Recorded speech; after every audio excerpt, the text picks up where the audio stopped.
I've been getting money for a minute. Asking me a lot where I've been at.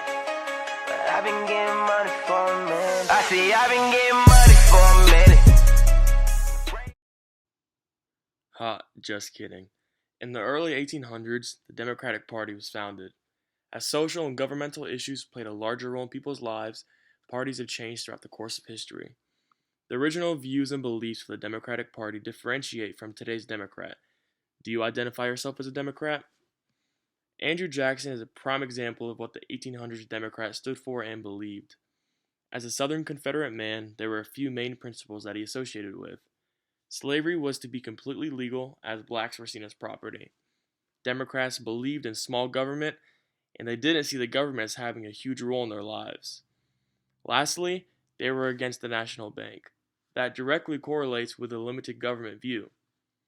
The 1800s Republican was represented by a fairly known man named Abraham Lincoln. He was known for freeing blacks from legal slavery. This was the major difference between the two parties. Abe and his followers were for equal rights, unlike the Democrats. Republicans represented a progressive mind set that strived for social reform. As history has taken its root, today's Democrat is much different. Hillary Clinton, the Democratic Party presidential nominee, is an example of what this party now stands for. They advocate for equality through homosexuality, universal health care, large tax gaps, and more substantial government rule. The Democratic Party believes the government plays a large role in individuals' lives.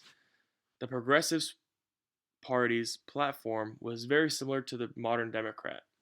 This political party had a few core beliefs that consisted of restricting states' rights and allowing the federal government to intervene more, pursuing a universal equality through gender, race, and sexuality, and changing the monetary gap between wealthy business owners, government, and your average citizen.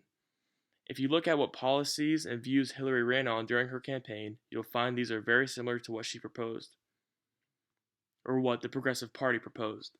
It seems as if today's Democrat was the 1800s Republican and vice versa. The Republican Party today could be exemplified by George W. Bush. He maintained a small government, low taxes, more traditional beliefs, and not necessarily socially focused. If you want to identify with a party, it is important to know its roots and what it stands for. With Democrats specifically, they don't necessarily relate to the original belief system it was founded upon. Today's Democrat is 100% progressive, pro-government, and pro-choice. This is why today's Democrat should not be called a Democrat, but more along the lines of being a progressive.